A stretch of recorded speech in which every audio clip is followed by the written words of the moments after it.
किसान का गल्ला मारा गया, फसल मारी गई, किसान तबाह होते रहे, मजदूर पलायन के लिए मजबूर होते रहे। शिक्षा चौपट है। जितना शिक्षक चाहिए, 7 लाख शिक्षक चाहिए प्राइमरी मीडियम।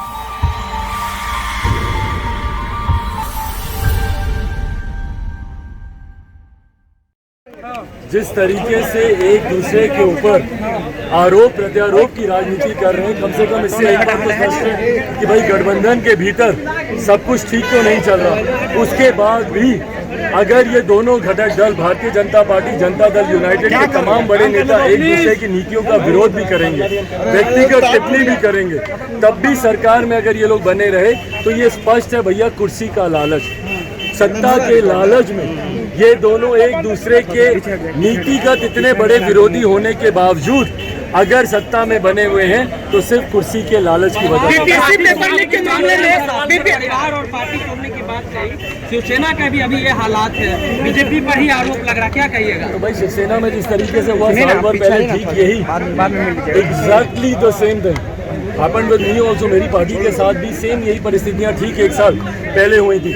बहरहाल आपने भारतीय जनता पार्टी को पूछा, मैंने उस वक्त भी ये कहा था कि मैं किसी दूसरे या तीसरे के ऊपर आरोप नहीं लगा रहा। पार्टी में ऐसी टूट या इस तरीके की परिस्थिति तभी बनती है जब आपके अपने आप को धोखा देते हैं। मेरे अपनों ने मुझे उस वक्त धोखा दिया था। मेरे अपने अगर मेरे साथ उस वक्त खड़े रहते तो किसी तीसरे में हिम्मत नहीं थी मेरी पार्टी या मेरे परिवार को तोड़ सकते। वैसे ही शिवसेना में और शिवसेना के नेताओं के द्वारा भी ये कहा ही गया कि अब भाई उनके अपनों ने उन्हें धोखा दिया। भाई एकनाथ शिंदे जी लंबे समय से, बाला साहेब जी के समय से वो शिवसेना में रहे हैं, उनके अपनों ने ही उन्हें धोखा दिया।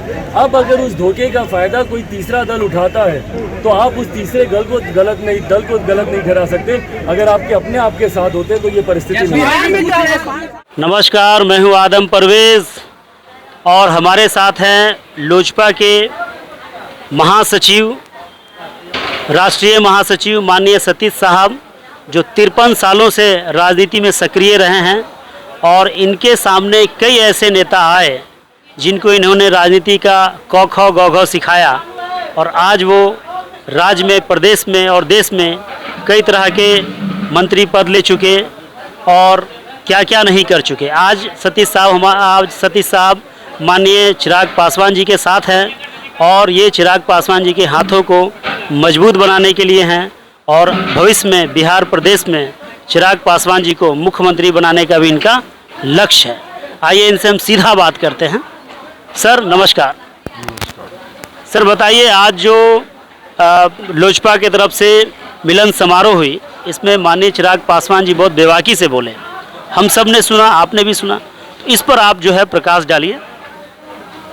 क्या बेबाकी से कहा उन्होंने कहा बिहार फर्स्ट, बिहारी फर्स्ट। उन्होंने कहा कि शिक्षा व्यवस्था बिल्कुल बर्बाद है। उन्होंने कहा कि यहाँ स्वास्थ्य की व्यवस्था खराब है। स्वयं मुख्यमंत्री जी प्रदेश से बाहर जाते हैं अपने मोतियाबिंद का इलाज कराने। उन्होंने कहा हाथों में रोजगार नहीं है। उन्होंने कहा आज जो 17 तारीख को जो पथ जो स्कीम है वो लेकर आए, उस पर जो तोड़फोड़ हुई और उनके भविष्य के साथ खिलवाड़ की जा रही है, इन सभी पर उन्होंने बेबाकी से बोला है। इस पर बेबाकी से उन्होंने कहा,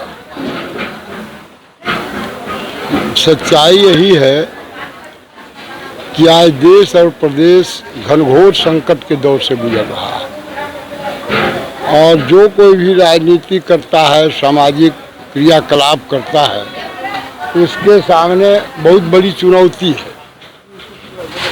चुनौती इसलिए भी है कि देश के अंदर एक ऐसी ताकत जो देश को तोड़ने पर आमादा है और तोड़ना इसलिए चाहती है कि सत्ता उनके कब्जे में बदस्तूर जारी है।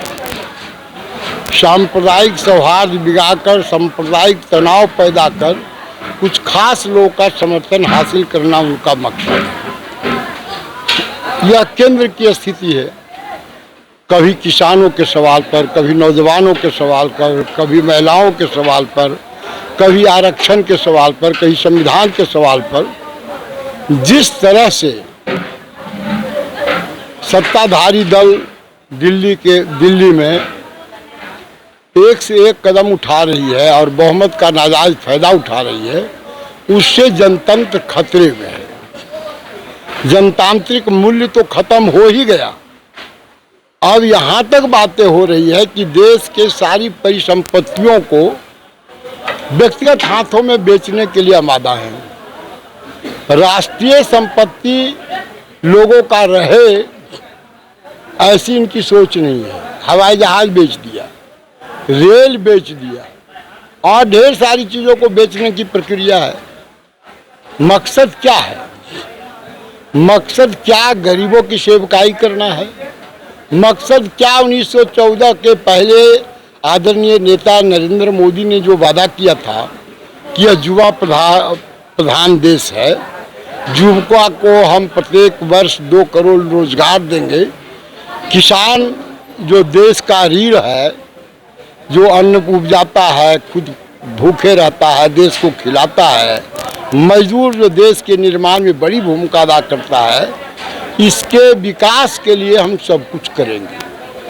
किसानों के फसल का लाभकारी मूल्य देकर दोगुना, जाहिर बात है इस तरह से राज्य में अगर देखिएगा तो 3 कृषि रोड मार्ग पाया। नीतीश बाबू उसी नक्शे कदम पर चलकर 8 में पहला कृषि रोड मार्ग पाया, 15 में आया, 19 में आया। मकसद क्या था? उत्पादन बढ़ाना, उत्पादकता बढ़ाना, किसानों को के बीच खुशहाली लाना। न दिल्ली की सरकार रोजगार दे सकी, न किसानों के फसल का वाजिब लाभकारी मूल्य दे सकी, न नारी सशक्तिकरण हुआ, न नारी का बेटियों का इज्जत बचा, न भ्रष्टाचार मुक्त सरकार बनी, न सबका विकास, सबका साथ, सबका हाथ वह सफल हुआ। क्या हुआ जो सबने देखा? नोटबंदी का सवाल हुआ, जीएसटी का सवाल हुआ, महंगाई का सवाल हुआ, बेरोजगारी का सवाल हुआ, बेइंतहा बढ़ते जा रही है। किसान मजदूर परेशान हैं। कभी किसान पर लाठी बरसाई जाती है, कभी नौजवान को तोड़ा जाता है कमर। तो ऐसी परिस्थिति में देश में लोग परिवर्तन चाहते हैं अंदर से। उसी तरह से अपने यहाँ 15 वर्ष तक के लालू जी का राजपाट रहा, 17 वर्षों से आदरणीय नेता नीतीश बाबू का राजपाट है। क्या हुआ? कल कारखाने जो रोजगार से जुड़ी इस बात है, जो रोजगार पैदा करता है, कारखाना चौपट हो गया। स्वास्थ्य सेवा जिसके बलबूते देश मजबूत, अगर स्वास्थ्य संगठन नहीं मजबूत है तो देश मजबूत नहीं है। आज कहाँ खड़ा है? डॉक्टर की कमी, नर्स की कमी, ऑक्सीजन की कमी, और वक्त वक्त पर मुजफ्फरपुर गया में जिस तरह से इंसेफ्लाइटिस और तरह तरह का रोग आता, चाहने के बाद भी ये कंट्रोल नहीं कर पा रहे हैं। उसी तरह से बाढ़ की समस्या है। इनके राजपाट में 17 बरस में 17 बरस 20 जिला, 22 जिला, 19 जिला, 16 जिला बाढ़ से प्रभावित रहा, 7 जिला, 8 जिला, 9 जिला सुखाड़ से प्रभावित रहा।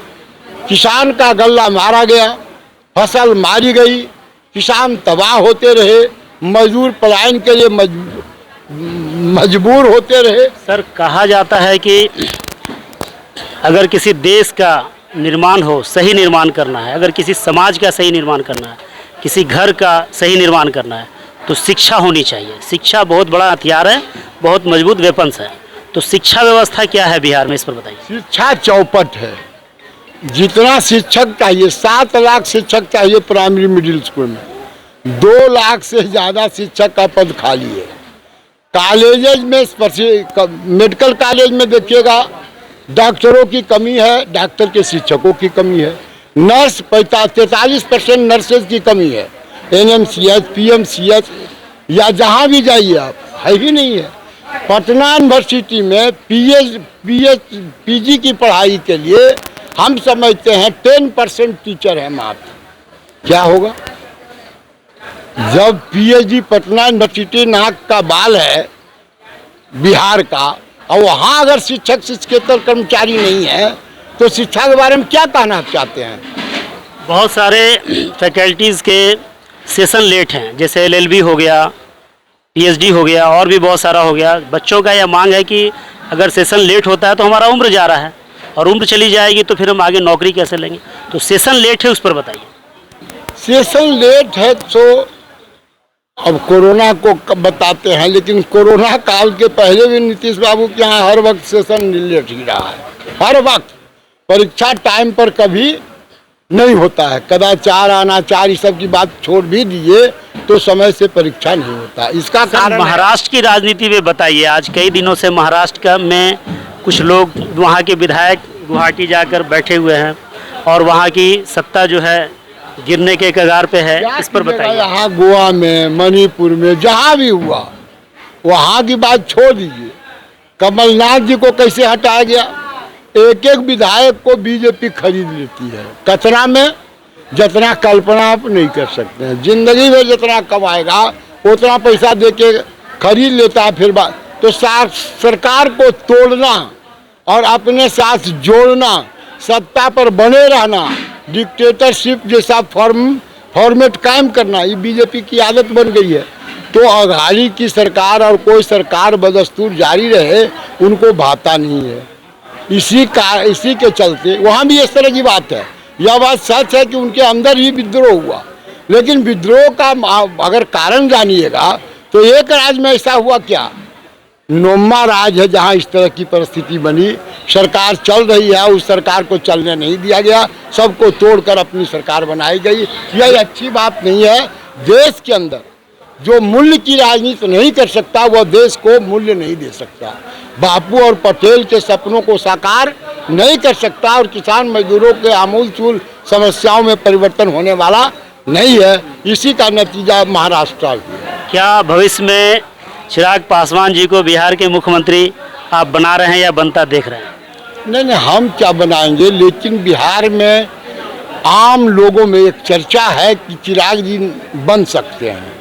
ऐसा लोग बोलते हैं और ऐसा बोलने का आधार है कि चिराग जी का चेहरा साफ सुफ है। जो वक्तव्य देते हैं बिना लाई लपेट के देते हैं। और आज के परिस्थिति में कोई समझता है कि लालू जी के साथ हैं, कोई समझता है कि बीजेपी के साथ हैं, लेकिन सच्चाई है इन्होंने बार बार प्रेस मीडिया को संबोधित करते हुए कहा है कि वक्त आने पर हम बताएंगे कि हम किसके साथ हैं। लेकिन हम असल में बिहार को फर्स्ट और बिहारी फर्स्ट के नारा को सरजमीन पर उतारने के लिए बिहारियों के साथ। तो ये थे सतीश साहब। सतीश साहब, आप हमसे बातचीत करने के लिए बहुत बहुत धन्यवाद आपका। सतीश साहब ने खुलकर बात किया, बेबाकी से बात किया और अपनी पूरी बातों को संक्षेप में रखा। मैं आदम परवेज, पटना से।